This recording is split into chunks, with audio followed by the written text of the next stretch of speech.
गुरु के वचनों के प्रति विश्वास। इसी काशी में ही श्रीमद् वल्लभाचार्य जी महाराज, आज जितने घरों में लड्डू गोपाल बैठे हैं सब वल्लभाचार्य महाप्रभु की कृपा है। जितने घरों में ठाकुर जी की सेवा हो रही है ये श्रीमद् वल्लभाचार्य जी की कृपा है। ये श्रीनाथ जी दर्शन दे रहे हैं ये श्रीमद् वल्लभाचार्य जी की कृपा है। उन श्रीमद् वल्लभाचार्य जी को काशी ने भगवत धाम का दर्शन कराया। देखो कैसा परस्पर प्रेम है वृंदावन और काशी का। काशी में जो पहले आते हैं काशी उनको वृंदावन भेज देता है, और वृंदावन में जो रमते रहते हैं उनको वृंदावन कई बार काशी भेज रहा है। श्रीमद् वल्लभाचार्य जी ब्रज में रहे। श्रीनाथ ठाकुर जी, श्रीनाथ जी, आपको पता है श्रीनाथ जी 60 वर्ष तक पयोव्रती रहे। एकमात्र ऐसा भाव आपको संसार में देखने को मिलेगा, भक्त ने भगवान के लिए व्रत किए हैं पर भगवान ने भक्त के लिए व्रत किया। श्रीनाथ जी 60 वर्षों तक दूध पर रहे। क्यों? जब सद्दू पाणे के यहां श्रीनाथ जी प्रकट हुए तो श्रीनाथ जी सद्दू पाणे जो ब्रजवासी था उसकी गैया का दूध पी जाते थे ठाकुर जी। सद्दू पाणे ने जाकर के गिरिराज जी से श्रीनाथ जी को जब बाहर निकाला तो अरे हमारे यहाँ ठाकुर जी प्रकट भये, इनके लिए भोग लाओ, प्रसादी लाओ, नैवेद्य लाओ। ठाकुर जी बोले नहीं, जब तक श्रीमद् वल्लभाचार्य जी नहीं आ जाएंगे तब तक केवल दूध पीऊंगा मैं। और ठाकुर जी श्रीमद् वल्लभाचार्य जी महाराज संभवतः 60 वर्ष बाद पहुंचे और तब तक ठाकुर जी पयोव्रती रहे, केवल दूध पे रहे। और श्रीमद् वल्लभाचार्य जी महाराज जब पहुंचे तब आपको जब ये बात पता चली कि ठाकुर जी ने 60 वर्ष से केवल दूध ही पियो है, तब आपने अन्नकूट 56 भोग बनवाए और ठाकुर जी का अन्नप्राशन संस्कार, मतलब कलिकाल में श्रीनाथ जी का 56 भोग लगा करके ठाकुर जी को अन्न पवाया। 60 वर्ष तक ठाकुर जी पयोव्रती रहे। ऐसे श्रीमद् वल्लभाचार्य जी महाराज, उनको काशी में भगवत दर्शन हुआ। और कैसे आए वो कथा भी बड़ी सुंदर है कि वल्लभाचार्य जी महाराज प्रयाग में विराज रहे थे और एक समय आने पर महाप्रभु जी के मन में ऐसा भाव आया कि अब मुझे गृहस्थाश्रम त्याग करके वन में जाना चाहिए, लेकिन इसमें नियम है कि पत्नी की आज्ञा अगर नहीं होगी तो आप नहीं जा सकते। पता चली रात रात में चले गए बिना बताए तो पाप और लगेगा, उसकी आज्ञा लेनी पड़ेगी आपको।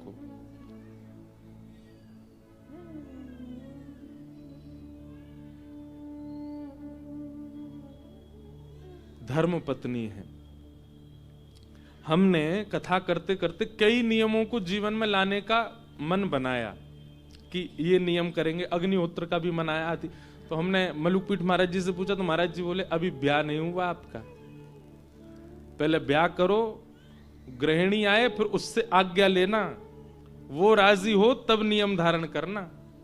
तो कहीं पहले से नियमों में इतने बंध जाओ, बाद में आकर के उसको कहो अब ऐसा करो ये करो हमारा नियम है, उसको जबरदस्ती थोड़ी थोपना है। वो धर्म पत्नी है, जो भी आवे जीवन में उससे पहले पूछना, वो अनुमति दे तो करना। मैंने महाराज जी कथा तो हम बचपन से ही कर रहे हैं, इसकी अनुमति तो लेंगे नहीं। बोले नहीं ये विषय अलग है, पर आत्म कल्याण के जो भी नियम आप बनाना चाहते हैं उसके लिए धर्म पत्नी से पूछना चाहिए।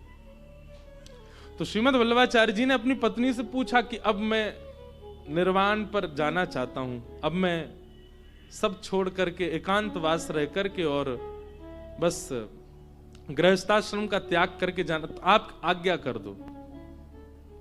पत्नी ने स्पष्ट मना कर दिया, बोले बिल्कुल कहीं नहीं जाना, यहीं बैठे रहो, संग ही रहो, कोई वन में नहीं जाना।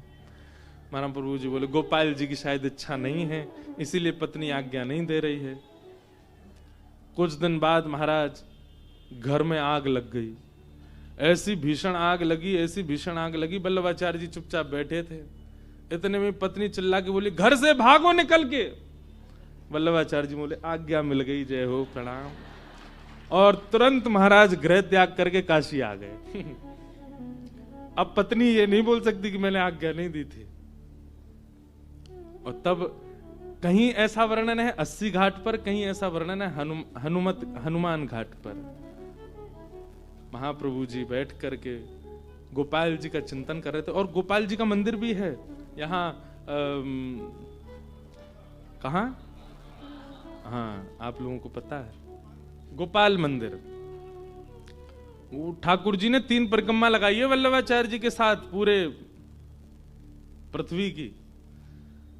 तो महाप्रभु जी को फिर एक अद्भुत प्रकाश का अनुभव हुआ। और आप जैसे मार्ग पर व्यक्ति चलता है, ऐसे गंगा जी पर चलते चलते मध्य में गए और मध्य से ही सशरीर भगवत धाम प्रस्थान किया, काशी। तो काशी और वृंदावन का परस्पर बड़ा प्रेम है।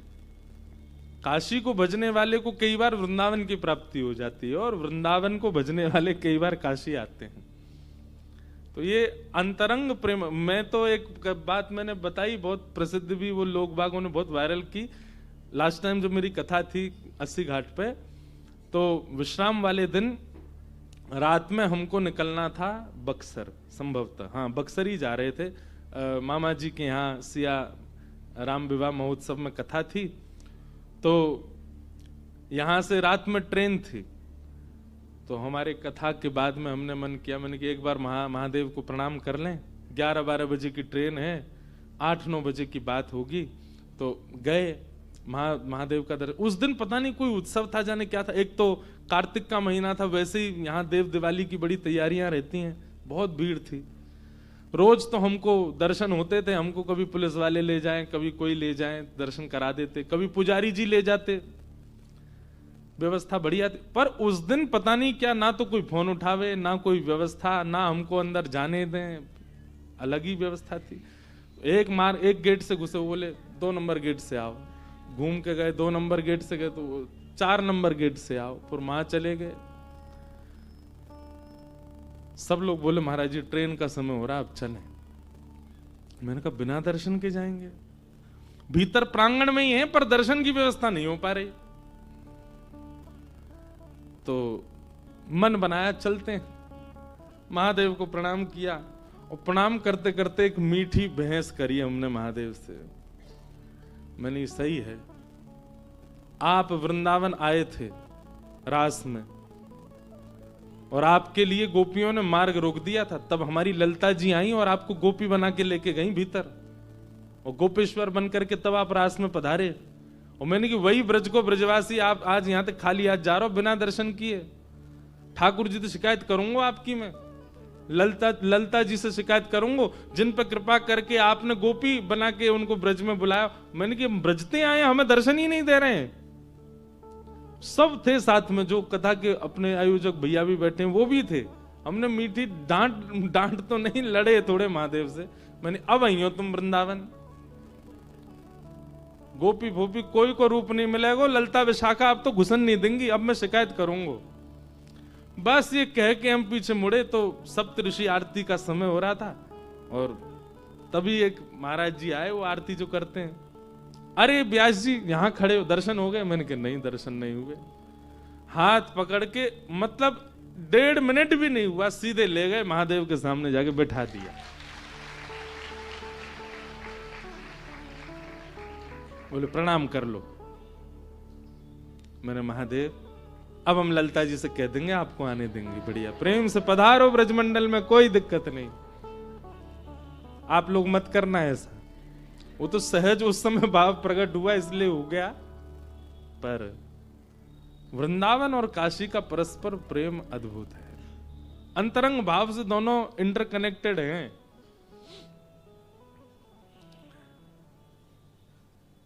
तो गुरु कृपा भरोसो दृढ़ चरणन के, अहेतुकी भक्ति आपके चाहने से आप प्रकट नहीं कर पाओगे, गुरु कृपा से हो जाएगा। अब आप लोग मन में सोच रहे होंगे गुरु कृपा का मतलब क्या है महाराज जी? कि गुरु जी हमको बोलेंगे कि चल बेटा बालक मेरी कृपा है तुझ पे, तू नहीं। जिस गुरु के आप श्रवण करते हैं या जिन गुरु को आप वंदन करते हैं, उन गुरु की वाणी से निकली हुई आज्ञा, उस आज्ञा को करने में आपको तनिक भी सोचना नहीं पड़ता और उस आज्ञा का तुरंत आप पालन कर लेते हैं। ये एक प्रकार की गुरु कृपा है। आप ये समझ लीजिए कि आप पर गुरु कृपा, क्योंकि आपको दोबारा सोचना नहीं पड़ता कि गुरु जी ने ऐसा कहा, मैं करूं कि नहीं करूं। हमारी गुरुवाणी ऐसी निकली है, इस पर मैं विचार कर रहा हूं, संशय कर रहा हूं, संदेह कर रहा हूं। इसका मतलब है गुरु कृपा से आप विमुख हो, लेकिन आज्ञा होते ही आप तुरंत करने लगते हैं, उसमें किंचित भी विचार नहीं करते हैं। ये गुरु कृपा है।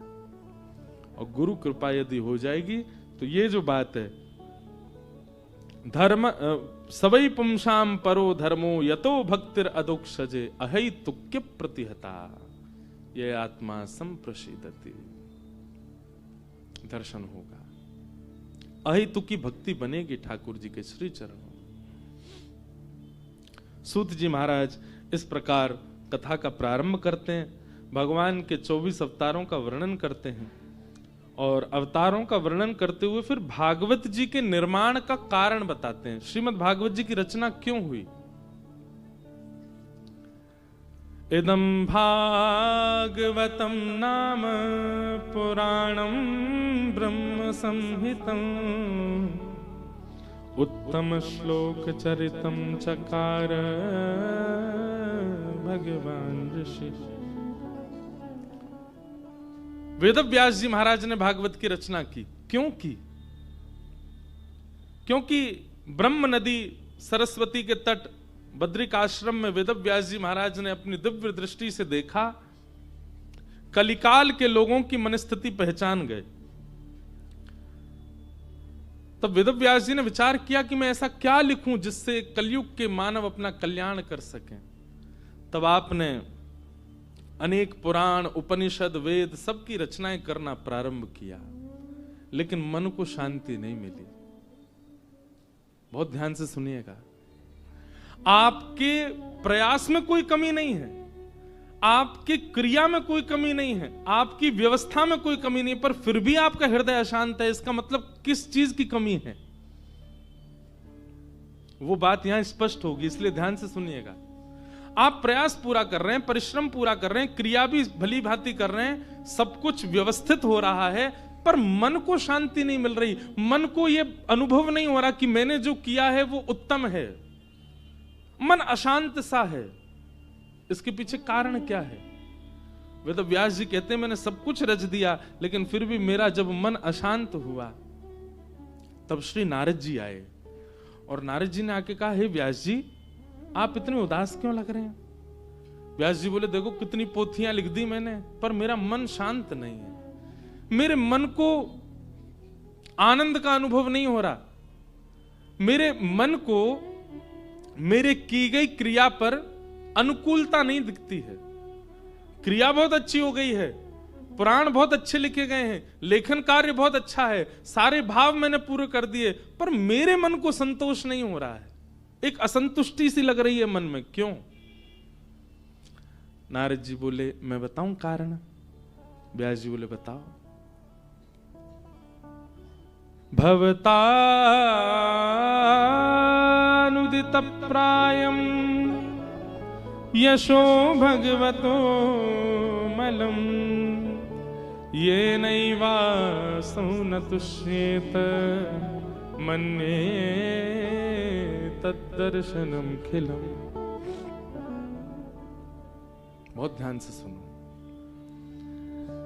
आपने जितने भी भगवान के यश लिखे हैं, जितने भी पुराण लिखे हैं, वेद आदियों का आपने निर्माण किया है, सब कुछ बहुत अच्छा है, पर इन सब में केवल 4 बातें प्रधान हैं।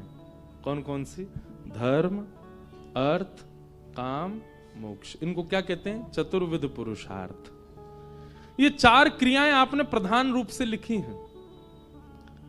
पंचम पुरुषार्थ का आपने दूर दूर तक कहीं भी उल्लेख नहीं किया, इसलिए आपका मन अशांत है। पंचम पुरुषार्थ क्या है? पंचम पुरुषार्थ क्या है? प्रेम नगर मत जा मुसाफिर, प्रेम नगर मत जा। प्रेम, ये पंचम पुरुषार्थ है। इसका आपने वर्णन नहीं किया है। आपने जितने भी ग्रंथ लिखे उसमें धर्म प्राधान्य है, अर्थ प्राधान है, काम प्राधान्य है और मोक्ष भी प्रधान है, इसलिए आपके मन को शांति नहीं है। प्रेम लिखिए। जिनको धर्म नहीं चाहिए, अर्थ नहीं चाहिए, काम नहीं चाहिए, मोक्ष नहीं चाहिए, उनके लिए तो एक ही स्थान है, प्रेम। उस प्रेम का वर्णन तो कीजिए। थोड़ा मार्ग दे दीजिए। हमारे पूज्य श्री अनंतदास महाराज जी पधार रहे हैं। वाह,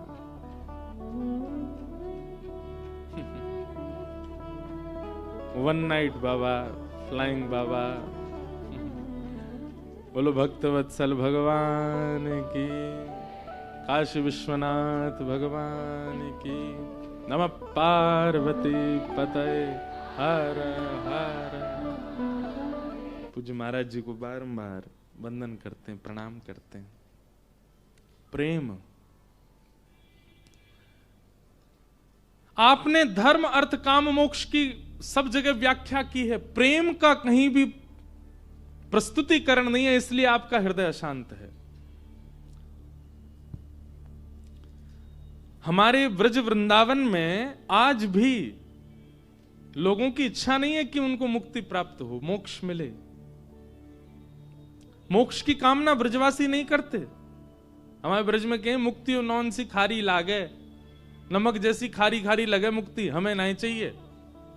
लाला तू हम पे बहुत रीझ गए हो, हे बांके बिहारी तू हम पे बहुत प्रसन्न है गए हो, तो कृपा कर दियो, मोरहू बनाओ तो बनाओ श्री वृंदावन को। फिरते हमें मोर बनाए दियो, बंदर बनाए दियो, कछुआ बनाए दियो, पर हमको मुक्ति नहीं चाहिए, हमको पुनर्जन्म चाहिए, वृंदावन में ही चाहिए। नारद जी बोले, व्यास जी अब इन ब्रजवासियों के लिए आपने क्या लिखा, इनको तो मोक्ष ही नहीं चाहिए। मांगू, हमारे ब्रजवासी कहते हैं, एहो विधि ना तो पे अचरा पसार मांगू, जन्म जन्म दी जो याही ब्रज बसे वो। अहीर की जात समीप नंद घर।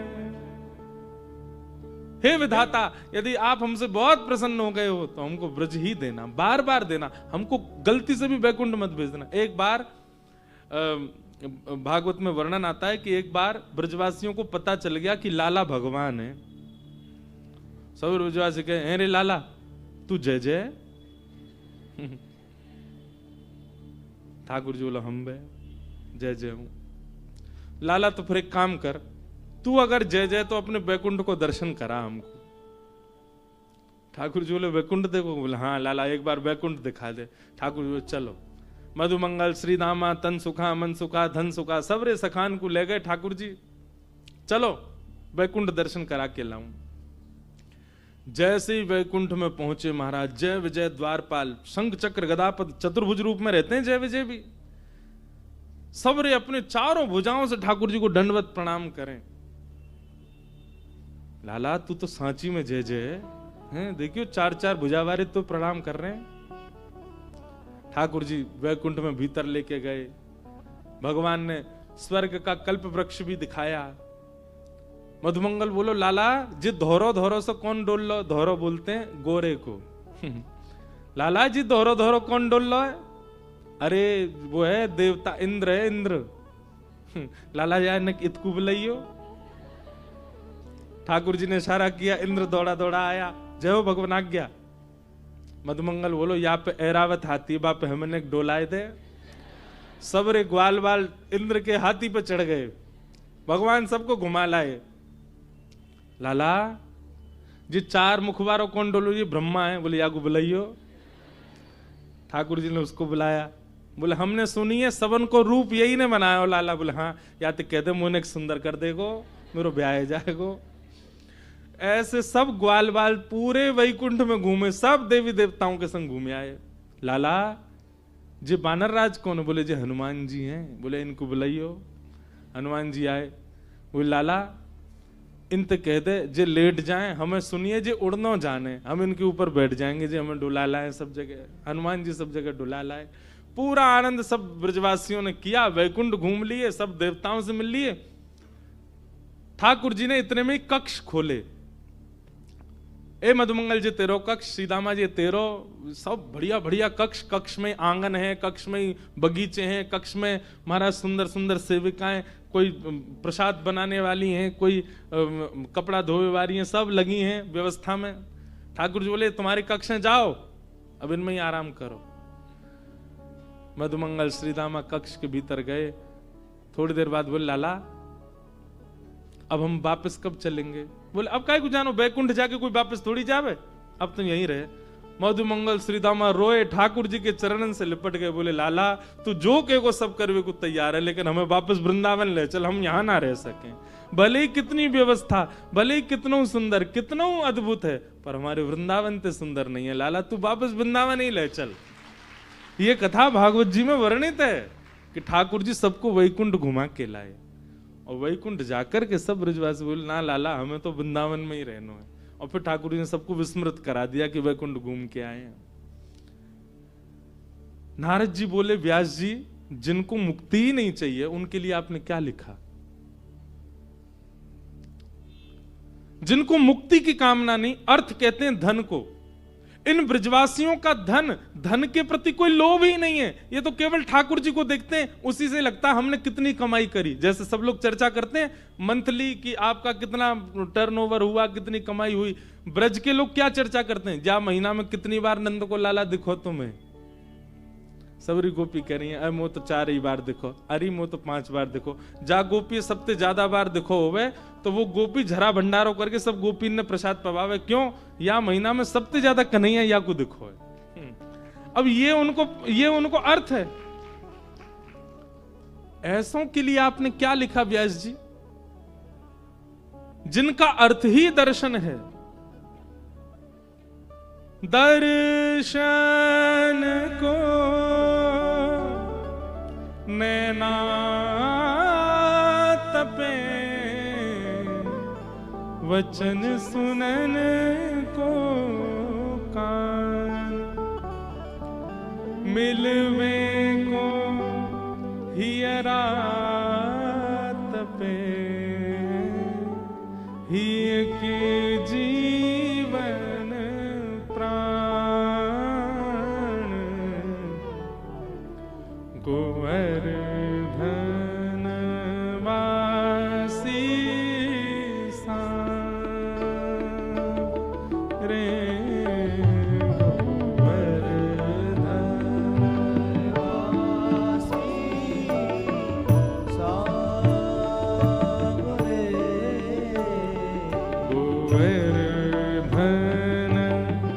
वासी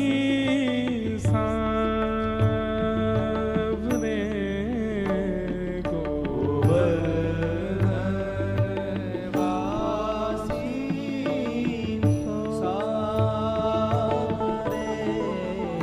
लाल तुम बिन रहो न जाए,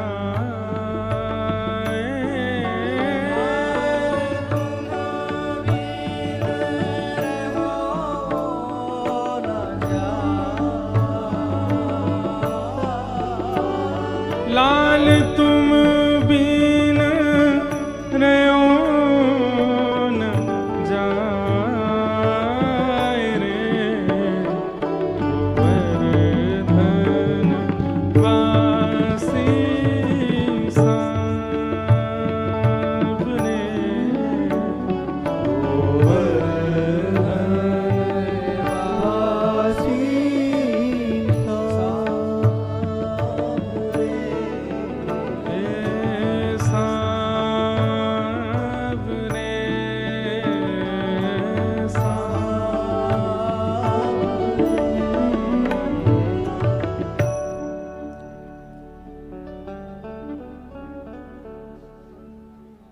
धर्म अर्थ काम और मोक्ष।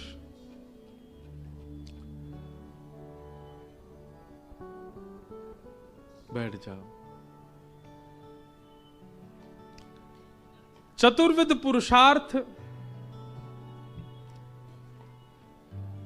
वहीं बैठ जाओ, कॉरिडोर में बैठ जाओ, वहीं बैठ जाइए। हाँ बस वहीं विराज जाओ। क्या निवेदन कर रहे थे हम? प्रेम। हे व्यास जी, आपने धर्म अर्थ काम मोक्ष की प्राधान्यता बता दी अपने सारे पुराणों में, पर प्रेम का प्राधान्य रूप अभी तक प्रकट नहीं किया, इसलिए आपका चित्त अशांत है। मतलब आप कितनी भी क्रियाएं करते हैं, कितनी भी व्यवस्था से करते हैं, कितनी भी तत्परता से करते हैं, प्रेम युक्त होकर के नहीं करेंगे, एक अपूर्णता और अशांति का अनुभव सदा बना रहेगा चित्त में। इसलिए प्रेम प्राधान्य क्रियाएं कीजिए, प्रेम प्राधान्य ही सब कुछ रखिए अपना भाव। और ये प्रेम प्रकट कैसे होगा चित्त में? उस प्रेम का संचार करने के लिए, उस प्रेम को ही प्रादुर्भाव करने के लिए श्रीमद् भागवत की रचना की गई है। हमारी बात स्पष्ट रूप से समझ लीजिए, श्रीमद् भागवत की रचना के पीछे कारण केवल और केवल साधक के चित्त में प्रेम प्रकट हो, यही है। वो प्रेम युक्त हो जाए, केवल इसीलिए भागवत जी की रचना हुई है।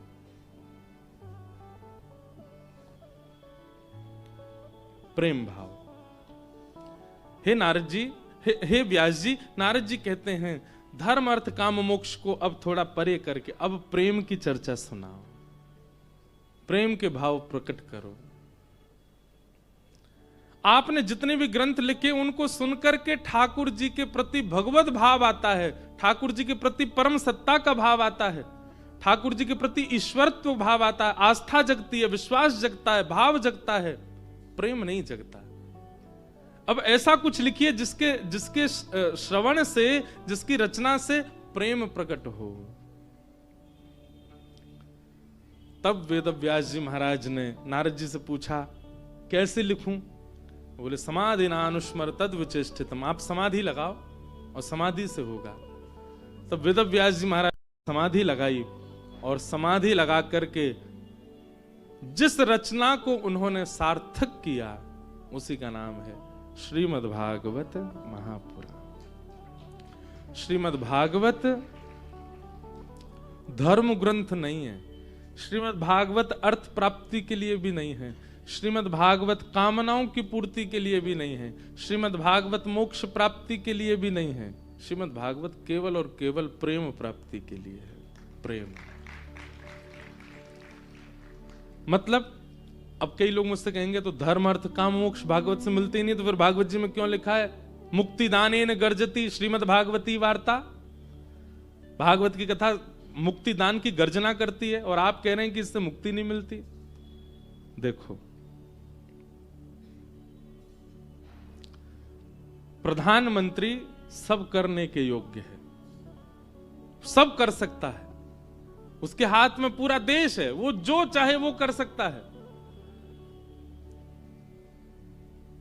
हम प्रधानमंत्री से मिलने का अवसर मिला, हम प्रधानमंत्री जी के पास गए और जब हमसे पूछा गया कि आप क्या चाहते हैं, तो हमें मांगना तो ये चाहिए था कि हे प्रधानमंत्री जी, काशी में गंगा जी जो हैं वो पवित्र हो जाएं, वो शुद्ध हो जाएं, उनमें कचरा ना डाला जाए। आज किसी ने मेरे को ये निवेदन किया, बोले आप व्यास मंच से सबसे कह दो कुंभ आ रहा है, स्नान पर तो सबका जोर है, पर मां पवित्र रहें इस पर भी थोड़ा ध्यान दिया जाए। मैंने कहा करेंगे।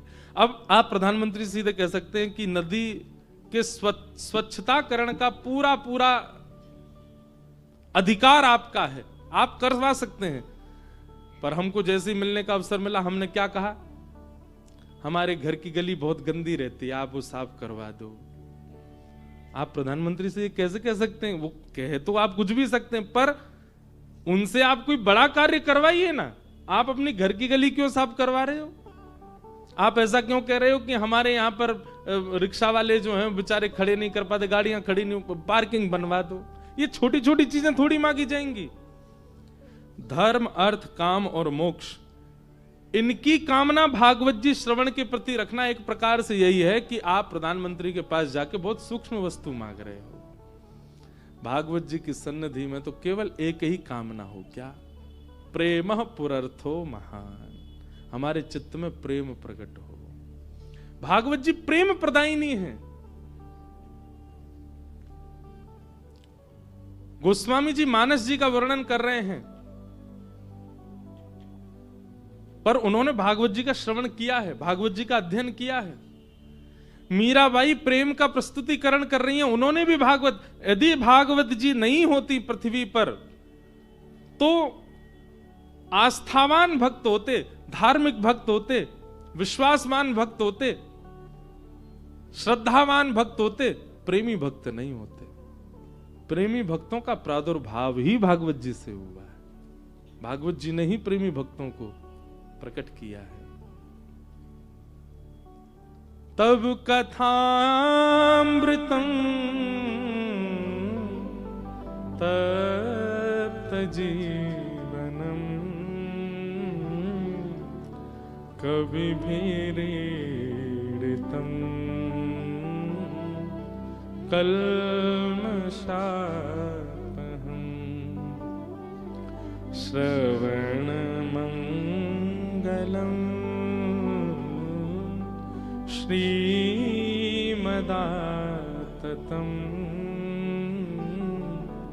भुवि गृह्णन्ति ते भूरिदा जना। गोपियां गोपी गीत में कहती हैं, बोले कथा कैसी है? तब कथामृतम तप्त जीवनम कवि भीरीडितम कल्मषापहम श्रवण मंगलम श्रीमदाततम। ये श्रीमदाततम क्या है? ये प्रेम का वर्धन करने वाली कथा है। क्षमा कीजिएगा, अन्य जितने भी पुराण हैं उन पुराणों से आप धार्मिक बन जाओगे, आस्थावान बन जाओगे, विश्वासवान बन जाओगे, श्रद्धावान बन जाओगे, पर प्रेमवान तो केवल भागवत जी से बनोगे। प्रेम का संचार तो भागवत जी करती हैं। भागवत जी की कृपा से ही प्रेम चित्त में आता है। उसी के कारण से निर्माण किया है व्यास जी ने, ताकि प्रेम प्रकट हो। प्रेम, नामदेव जी, मुझे ये प्रसंग इतना प्रिय लगता है। नामदेव जी रोज जाते थे विठ्ठल का दर्शन करने और रोज प्रार्थना करते, मेरी मैया रोज भोजन बनाती है, आप कभी पाने के लिए आओ ना ठाकुर जी।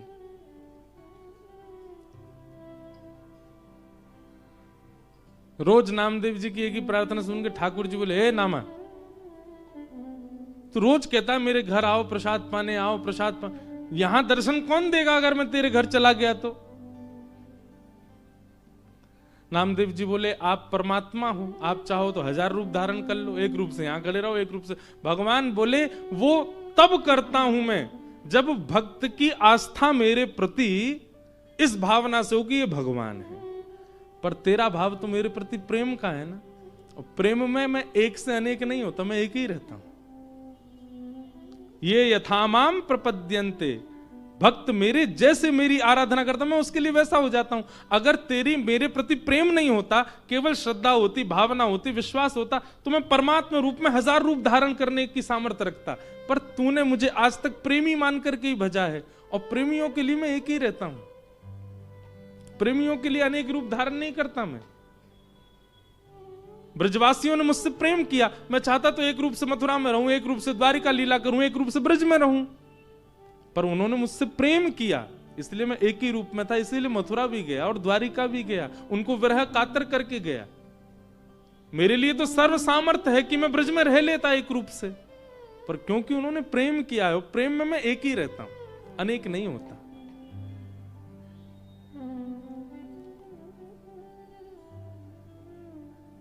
अब तू कहता है रोज मेरे घर प्रसाद पाने आओ, यहां दर्शन कौन देगा फिर? नामदेव जी बोले, एक बात तो स्पष्ट हो गई आज। क्या? कि मैं आपसे प्रेम करता हूं, ये तो मुझे लगता था, पर आज ये स्पष्ट हुआ कि आप भी मुझसे प्रेम करते हो, इसीलिए आप अनेक रूप धारण नहीं कर रहे हो। नामदेव जी तो नृत्य करने लगे वहीं पर ही। अगर आप प्रेम नहीं करते होते तो आप 2 रूप धारण करते, अनेक रूप धारण करते, पर आपका भाव प्रेम का है, तो नाथ कृपा करो।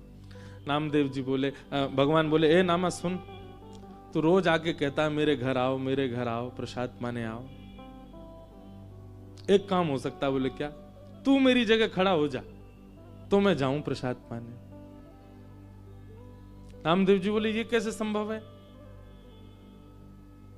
बोले तू आना, मैं श्रृंगार करूंगा तेरा, बिल्कुल पंडरीनाथ बना दूंगा और फिर मैं जाऊंगा तेरे घर प्रसाद पाने। नामदेव जी बोले कोई बात नहीं, मैं वंचित रहूंगा, मेरी मां तो प्रसन्न हो जाएगी।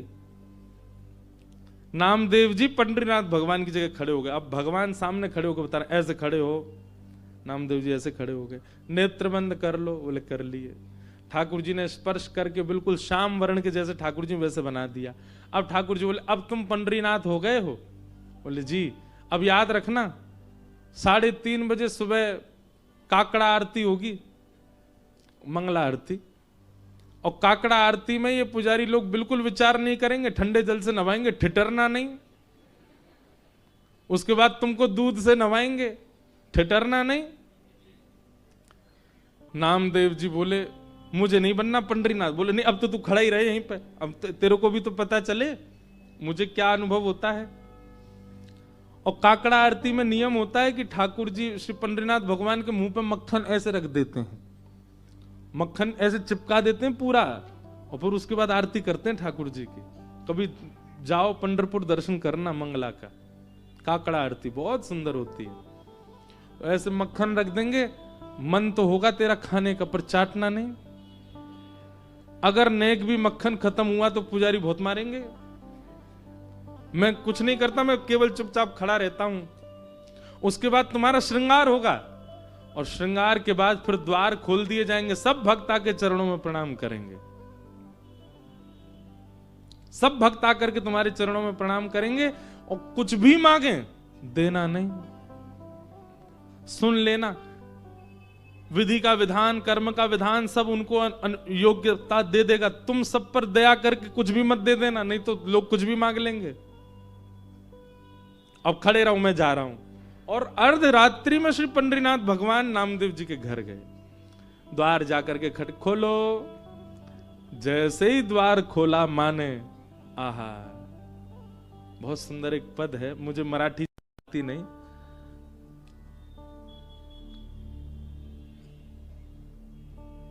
सुंदर ते ध्यान उभे विटेवरी, सुंदर ते ध्यान उभे विटेवरी, सुंदर ते ध्यान। विटेवरी मतलब वीट कहते हैं ईंट को। ईंट के ऊपर ठाकुर जी ऐसे कमर पर हाथ धर के खड़े हैं। कानों में मत्स्याकृत मतलब मत्स्य माने मछली के आकार के कुंडल पहन रखे हैं। सुंदर ठाकुर जी का वपु पीतांबरी पहन करके पुंडलीक की प्रतीक्षा के लिए श्री ठाकुर जी खड़े। कस्तूरी की सुगंध आती रहती है ठाकुर जी के श्री अंग से। जैसे ही द्वार पर पंडरीनाथ भगवान को देखा, नामदेव जी की माता जी तो आनंदित हो गई, चरणों में गिर पड़ी। ठाकुर जी बोले मैया जल्दी पवाओ, भूख लगी मुझे। ये पुजारी लोग एक ही चीज खवा, पूरन पोली खवाते रहते हैं मुझको रोज, मेरा मन भर गया, आप कुछ और पवाओ। नामदेव जी की माता जी ने सुंदर प्रसाद। नामा कहां चला गया, अभी तक आया नहीं, इतनी देर का गया है। ठाकुर जी बोले अभी अभी मिलवाने ले चलूंगा नामदेव से, उससे पहले प्रसाद पा लो।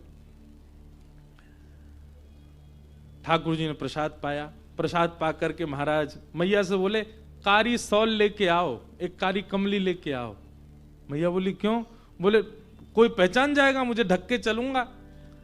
और एक कारी सौल ठाकुर जी ने ऐसे सिर के ऊपर से और ऐसे करके ओढ़ी, केवल नेत्र दिख रहे हैं, बाकी पूरे ठाकुर जी ढक गए। और मैया से बोले चलो मेरे संग। कहां?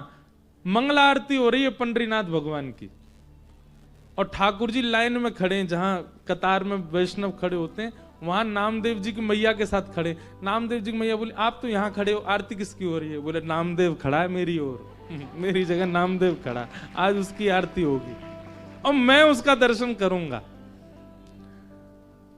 कितना सुंदर दृश्य है कि भक्त भगवान के स्थान पर खड़ा और ठाकुर जी दर्शन करने जा रहे हैं उसका।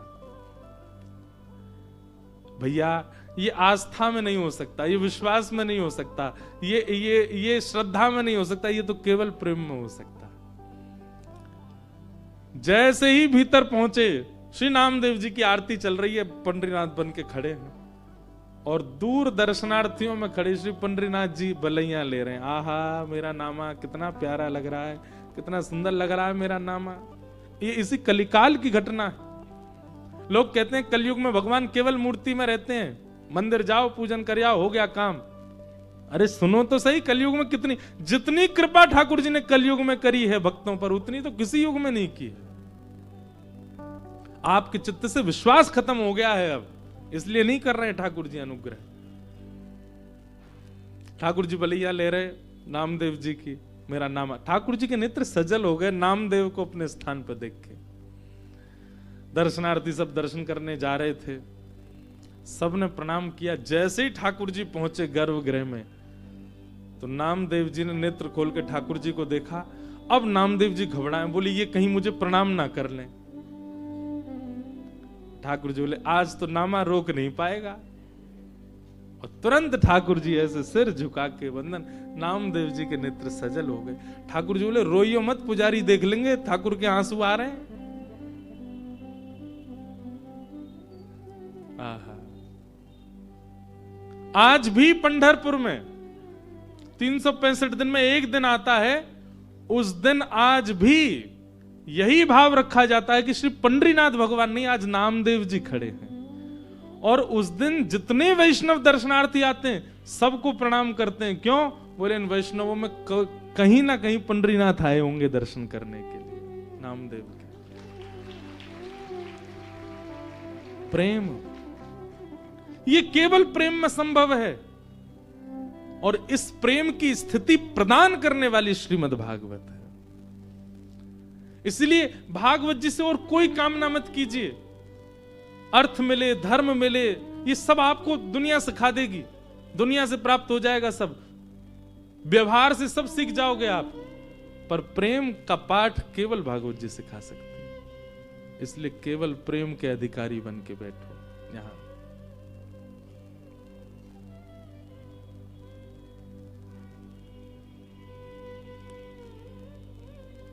वाह,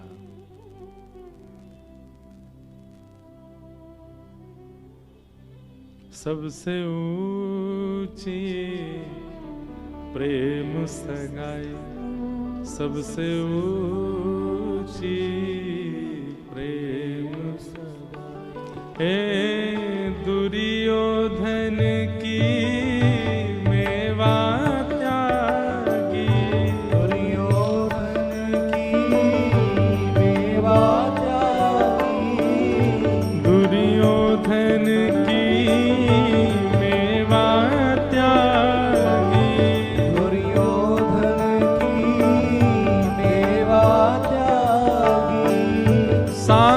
विदुर घर खाए, ओ साग विदुर घर खाए, सबसे ऊंची प्रेम सगाई, सबसे ऊंची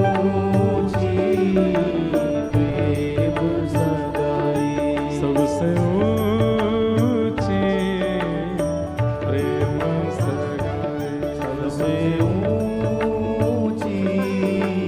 बोल वृंदावन बिहारी लाल की।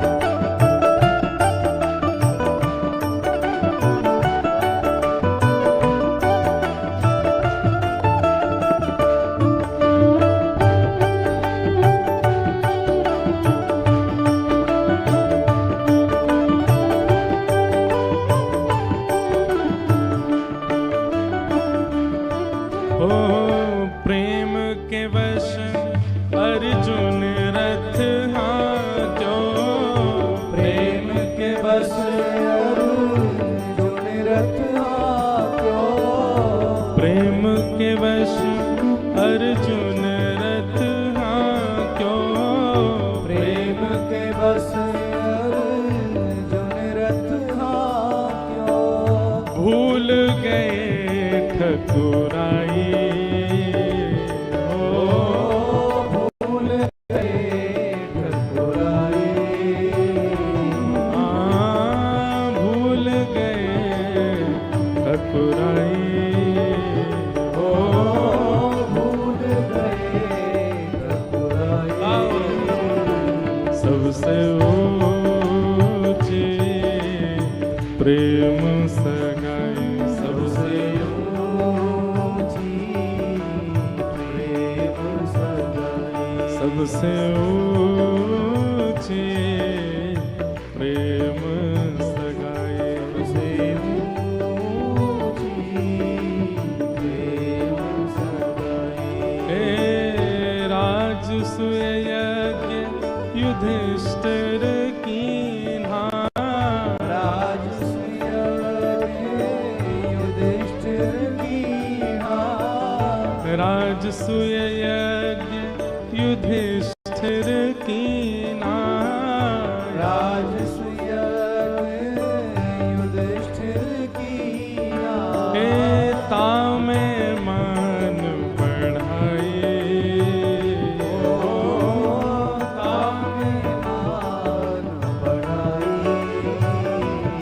सबसे ऊंची प्रेम सगाई,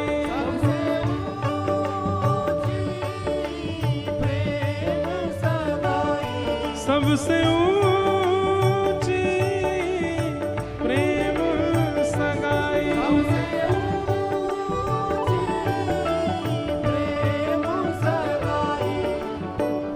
सूरकूर एहि लायक नाही, सूरकूर एहि लायक नाही, सूरदास एहि लायक नाही, सूरदास एहि लायक नाही।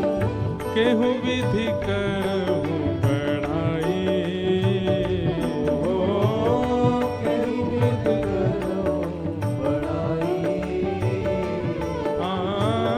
केहू विधि कहूँ बढ़ाई,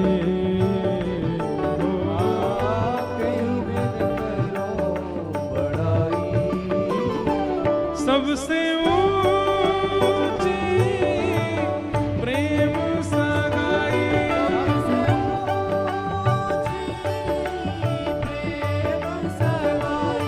सबसे ऊंची प्रेम सगाई,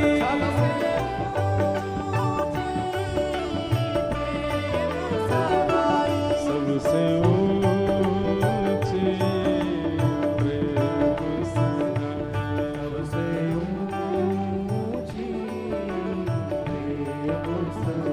सगाई, सबसे ऊंची प्रेम सगाई, सबसे ऊंची प्रेम सगाई। प्रेम प्राधान्य है श्रीमद् भागवत। व्यास जी महाराज को जब कहा कि आपके हृदय में अशांति का कारण केवल इसलिए है क्योंकि आपने प्रेम को प्रकट नहीं किया, आप प्रेम प्रकट कीजिए, ऐसा ग्रंथ लिखिए, ऐसा निर्माण कीजिए जिसके श्रवण के बाद सुनने वाले को ठाकुर जी से प्रेम हो। तब व्यास जी महाराज को कहा कि आप समाधि लगाओ। नारद जी महाराज ने अपने पूर्व जन्म की कथा बताई। नारद जी पूर्व जन्म में कौन है? एक दासी पुत्र। नारद जी कहते हैं मेरी मां संत सेवा करती थी। एक बार चातुर्मास के लिए कुछ संतों का आगमन हुआ।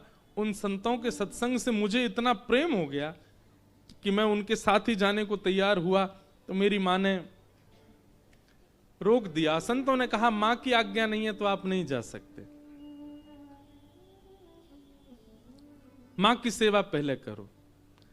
एक समय आया और नारद जी कहते हैं मेरे पूर्व जन्म की जो मां थी, किसी कारण से उनका भगवत धाम गमन हो गया, और तब मैंने जाकर के भजन किया ठाकुर जी का, और भजन के प्रताप से ठाकुर जी एक दिन मुझे दिखे और दिख करके अंतर ध्यान हो गए, तो मैं व्याकुल हो गया कि आप दिखे थे फिर अंतर ध्यान क्यों हुए। ठाकुर जी बोले इस देह का तुमको त्याग करना पड़ेगा, तभी मैं मिलूंगा। और स्वतः त्याग मत करो, स्वाभाविक त्याग होगा। एक बात आपसे हम निवेदित कर दें, स्वतः देह का त्याग करने वाले को कभी भगवत प्राप्ति नहीं होती। जितने भी पाप हैं संसार में, उनमें सबसे बड़ा पाप है ये विचार भी करना कि हम स्वतः का त्याग कर दें, आत्महत्या कर लें। कभी विचार मत करना। कितनी भी परिस्थिति कैसी क्यों ना आ जाए, कितनी भी परिस्थिति। एक व्यक्ति ने मुझसे प्रश्न किया, बोले सती जी ने भी तो यज्ञ कुंड में प्रवेश किया था। नहीं, उन्होंने अपने योग बल से अग्नि को प्रज्वलित किया। योग बल से अग्नि प्रज्वलित नहीं हो सकती, जो योग स्थिति में होगा वही कर सकते हैं। उन्होंने यज्ञ कुंड में प्रवेश नहीं किया है। मानस जी में स्पष्ट है कि उन्होंने अपने योग बल से देह का त्याग किया, और वह भी इसलिए क्योंकि वो निश्चित था कि उनको पुनः पधारना है, महादेव अब स्वीकार नहीं करेंगे। आत्मदाह, आत्म हत्या का विचार भी महापाप है, नहीं करना। स्थिति चाहे जैसी आ जाए, लड़िए। उस स्थिति में टूटना भी हो सकता है, विचलनता भी हो सकती है, परंतु इस स्थिति में मत आइए कि आप आत्मदाह करें। आजकल के युवा भाई बहन कथा भी सुनते हैं, फिर भी आप इस स्थिति में क्यों आ जाते हो? ये तो वही हो गया कि आप साल भर स्कूल में पढ़े और जैसे ही फाइनल एग्जाम आया तो आप क्लासरूम से भाग गए। संसार में परीक्षा आना स्वाभाविक है, और क्षमा कीजिए, परीक्षा आपके अनुकूल प्रश्न कभी नहीं लाती है। चीटिंग मानी जाएगी अगर अनुकूलता आ रही है तो। वो प्रश्न आते हैं जो कई बार बच्चे आपस में बात करते हैं ना, सिलेबस से बाहर का आया पूरा पेपर ये तो पढ़ाया ही नहीं था हमारे टीचर ने हमको, वो आया है, तभी माना जाता है। अब बताओ, परीक्षा निकाल के दिखाओ। और उस परीक्षा को भी जो बच्चा निकाल जाता है, पूरे बच्चे कहते वाह भाई यार, उस दिन हम लोग सब परेशान हो गए, ये तो आया ही नहीं सिलेबस, तू इसको भी पार कर गया।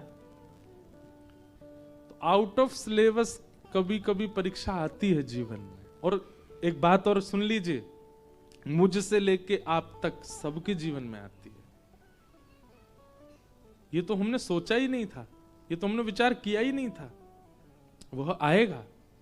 उसमें टूटिए मत, विचलित मत होइए, और वचन दीजिए आप कथा में बैठे हैं तो कैसी भी स्थिति आ जाए ये कभी नहीं करोगे आप। हमारी कथा के अगर श्रोता हैं तो आपको सौगंध है। ये जितने बच्चे खड़े हैं पीछे, वहां यहां बैठे हैं सब, इधर देखो, आप क्यों देख रहे हो पीछे? उनको ही बोल रहा हूं मैं। आप सबको सौगंध है, और किसकी है मुझे डर लग रहा अपनी देने में पर मुझे बहुत सुन के बहुत पीड़ा होती है मन में। क्यों कर लेते हो आप ऐसा? ये विचार भी क्यों? कैसी भी स्थिति आ जाए ये नहीं करना है।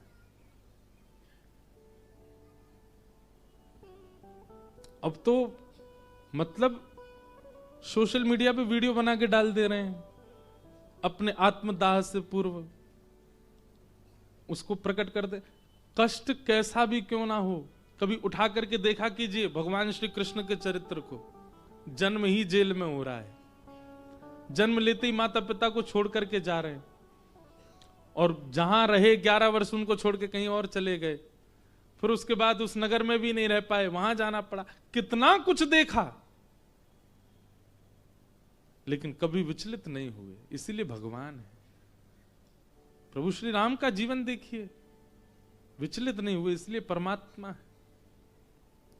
इसलिए आप सबसे हमारी प्रार्थना है, थोड़ी प्रतीक्षा कीजिए, थोड़ा धैर्य धारण कीजिए, नित्य सत्संग श्रवण करो, नित्य गुरुजनों की वाणी सुनिए। जीवन की कैसी भी परिस्थिति क्यों ना आ जाए, आप विचलित नहीं होगे। ये संभवतः वही लोग करते हैं जो सत्संग से दूर हैं, जो गुरु कृपा से दूर हैं, जो किसी आश्रय में नहीं रहते हैं, वही लोग आत्मदाह करते हैं। 2000 वर्ष के लिए प्रेत बनना पड़ता है उनको जो आत्मदाह करते हैं। इसलिए ऐसा नहीं करना। नारद जी महाराज को भगवान ने कहा जब वे पूर्व जन्म में थे, अब प्रतीक्षा करो, स्वाभाविक मृत्यु जब तुम्हारी होगी तब मेरी प्राप्ति होगी। और फिर वही हुआ, प्रलयकालीन समय आया, पूरी सृष्टि चराचर जल निमग्न हो गई। नारद जी कहते हैं उसी में ही मेरे पूर्व देह का मैंने त्याग करके जब मुझे नवीन देह प्राप्त हुआ, भगवत कृपा से मैं नारद रूप में प्रकट हुआ। भगवान ने अपने परपौत्र के रूप में मेरे को बुलाया। देवदत्ताम इमां वीणां स्वर ब्रह्म विभूषितां मूर्छयित्वा हरिकथां गायमानश्चराम्यहम्।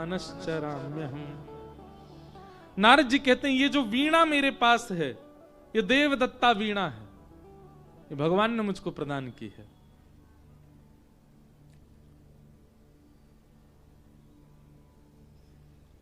इस वीणा पर मैं केवल ठाकुर जी का ही संकीर्तन करता हूं। एक बात हम कहें, ठाकुर जी ने सबको वीणा दी है। हमारे पास जो गुण है, जिस गुण से कोई हमसे रीझ जाता, वही वीणा है। उस वीणा का जब तक वादन लोक रंजन के लिए करोगे तब तक ठाकुर जी प्राप्त नहीं होंगे। जिस दिन लोक रंजन के लिए उस वीणा का वादन बंद करके, मनोरंजन के लिए उस वीणा का वादन बंद करके मनोमंथन के लिए करना प्रारंभ कर दिया, ठाकुर जी उसी दिन प्राप्त होंगे। समझ में आई बात? हमारे जो गुण हैं, हमारी जो योग्यताएं हैं, जिससे कोई मुझसे प्रभावित हो रहा है, कोई मेरी ओर खिंचा चला आ रहा है, वही गुण जिस दिन ठाकुर जी की सेवा में अर्पित हो गया, उसी दिन ठाकुर जी प्रसन्न हो जाएंगे।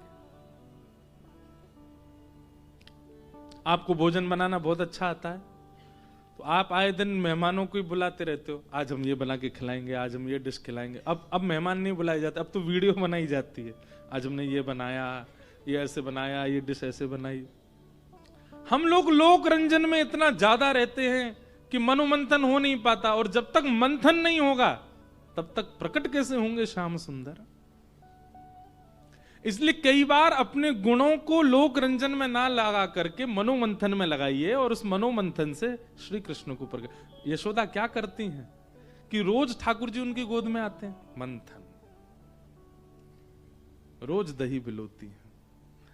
और जैसे दही बिलोती हैं, भागवत जी के दामोदर लीला में प्रसंग आता है, ठाकुर जी उठते हैं। कैसे उठते हैं? घर घर घर, जब मैया के दही मंथन की आवाज आती है, और घर घर के साथ मैया के चूड़ियां भी बजती हैं साथ में, और फिर मैया के कानों में पहने हुए जो कुंडल हैं उनकी झंकार जब आती है, उन सब ध्वनि, वो सारी ध्वनि जब ठाकुर जी के कान में जाती है, तो सोते हुए लाल जी के मुख में पानी आ जाता, मैया मक्खन निकाल रही है। और सोई ठाकुर जी उठते हैं, उठ करके अपनी आंख मीटते हैं, जगन्नाथ भगवान की तरह काजल फैल जाता है। और फिर ठाकुर जी देखते हैं, मैया मैया तू कहां है मैया? और यशोदा मैया के पास जाते हैं, और मंथन कर रही यशोदा मैया की दोनों भुजाओं के भीतर ऐसे नीचे से घुस जाते हैं, और दोनों हाथ के सामने आगे खड़े हो जाते हैं। मैया मैया मुझको अपनी गोद में बिठा ले। सोई दही मंथन करते करते मैया ऐसे गोद में रख लेती है, और मंथन चल रहा है, और ठाकुर जी मैया के वक्ष को खोल के दुग्धपान करने लग जाते हैं, छोटे से ठाकुर जी। ये बात हमने क्यों सुनाई? मंथन ही आवाहन है ठाकुर जी का। किसका मंथन? अपने गुणों का मंथन, अपने भावों का मंथन, आपके अंदर जो योग्यता है उसका मंथन कीजिए, मनोमंथन। अपने गुण का प्रचार प्रसार ठीक है, एक स्थिति तक किया, पर कुछ ऐसा छुपा करके गोपनीय रखो जो केवल ठाकुर जी के लिए और किसी को नहीं पता है।